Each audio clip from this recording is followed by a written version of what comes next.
Wellington Barros. Pitoli, o Supremo Tribunal Federal volta a analisar hoje o processo contra o ex-presidente Jair Bolsonaro e outros 7 ex-integrantes do governo, acusados de envolvimento na suposta tentativa de golpe de Estado em 2022.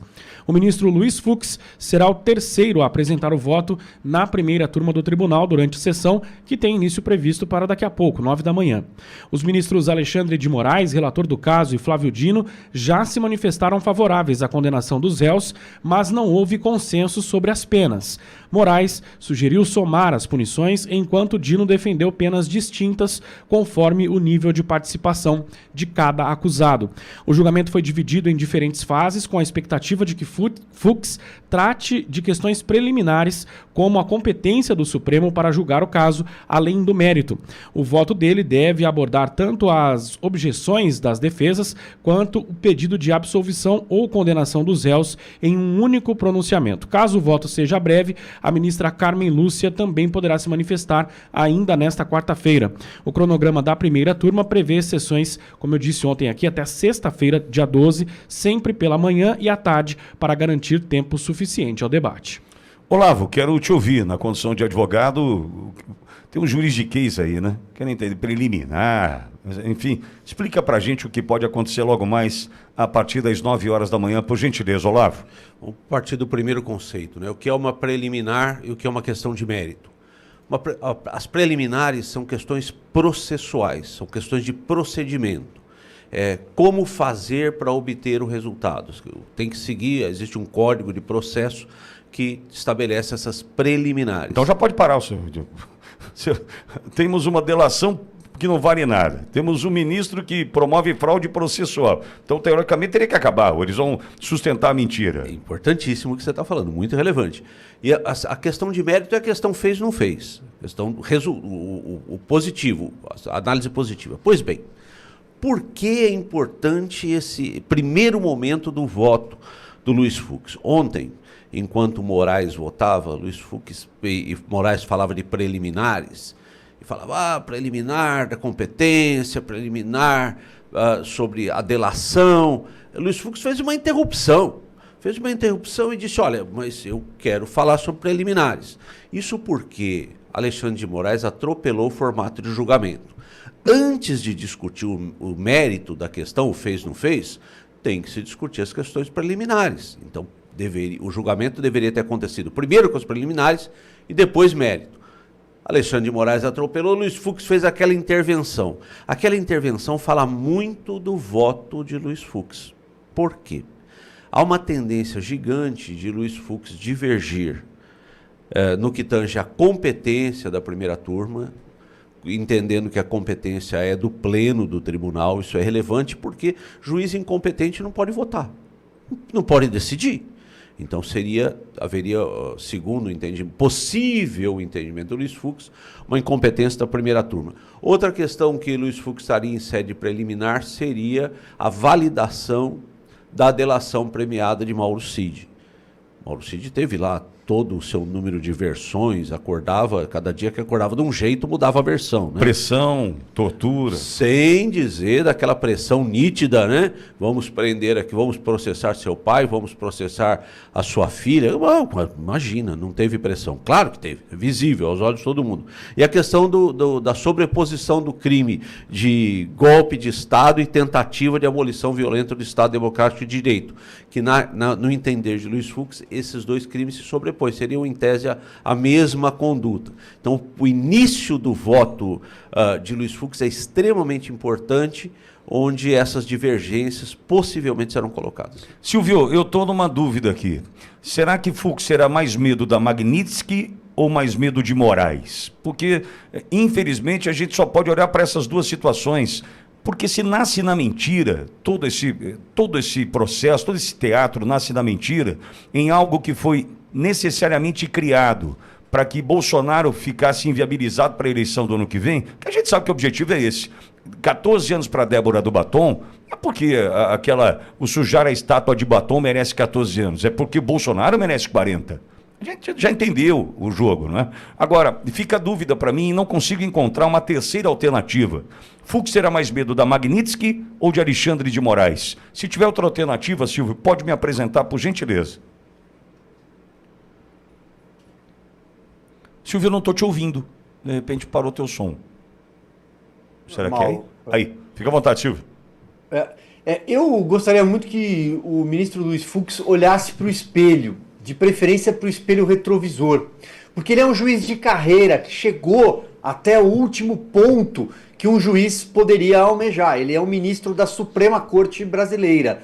Ele passou por outros tribunais, ele tem uma carreira na magistratura. O juiz sabe quando está diante de um criminoso. O juiz olha nos olhos do criminoso, ele conhece, ele sabe também quando se trata de politicagem, que é isso que a gente está assistindo no Supremo Tribunal Federal. Então eu gostaria muito que o Fux pensasse na sua carreira. Ele é o próximo a se aposentar. Ele vai se aposentar em breve. 2028 ele sai do Supremo Tribunal Federal. Portanto, será que ele precisa deixar essa mancha na biografia dele? E não estou aqui defendendo todo o passado, a figura do ministro Luiz Fux. Eu acho que não é caso de fazer exatamente aquilo que a gente está assistindo na televisão, por exemplo. Você liga em determinadas emissoras, todo mundo sabe das emissoras que eu estou falando, você vê lá as paquitas e paquitos com pompom na mão, batendo palma. Hoje a CNN falava em voto brilhante e implacável do ministro Alexandre de Moraes. Ontem, um comentarista da Globo News falou que o voto de Alexandre de Moraes foi demolidor. Só se for demolidor das leis, né? Demolidor da Constituição, demolidor da moral, da ética. Só se foi isso. Isso ele demoliu mesmo. Portanto, eu espero isso do ministro Luiz Fux. E a divergência dele, ainda que singular... O doutor Olavo dava uma aula aí sobre questões preliminares, mérito, mas a divergência dele, ainda que preliminar, pode sim ser um caminho para que as defesas depois encontrem algum tipo de recurso para pedir anulação desse julgamento. Esse julgamento vai ser anulado no futuro. Tudo isso vai ser anulado. Eu acho que as próximas gerações de estudantes de direito, de profissionais de direitos mais jovens, eles vão ter muito trabalho para limpar todo esse lamaçal que o Supremo Tribunal Federal fez com o direito, com a Constituição, com o ordenamento jurídico, com o devido processo legal. Portanto, eu ainda guardo alguma esperança que nas próximas horas saberemos se será convertida ou não em algo bom para o Brasil, que é o ministro Luiz Fux simplesmente apontar o dedo para as irregularidades, né, que o doutor Olavo já disse. Essa delação do coronel Mauro Cid feita em retalhos, né, feita a conta-gotas, e ao mesmo tempo outros encaminhamentos jurídicos que foram atropelados. Agora, Olavo, tecnicamente, divergir. O Fux fala, não concordo. Meu voto é diferente, vota pela absolvição ou por pena diferente da que foi proposta pelo Moraes, já seguido por Dino, enfim. O que isso pode representar? Porque estão dizendo que antes era uma divergência o suficiente para levar para o plenário. Agora estão dizendo, não, agora precisa de duas. Os caras é legal que eles vão mudando a regra do jogo, né? Olha, agora a bola saiu pela lateral, não é mais lateral. Eles mudam o jogo jogando, é um negócio incrível, né? Uma habilidade ímpar de arrebentar com tudo, né? Para demolir com tudo, como diria a Globo News. O que acontece se Fux divergir?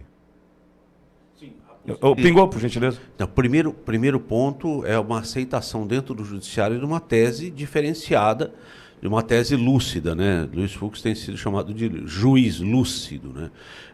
Abrindo as possibilidades recursais. Mas nós não podemos esquecer de um ponto importantíssimo, Pitoli.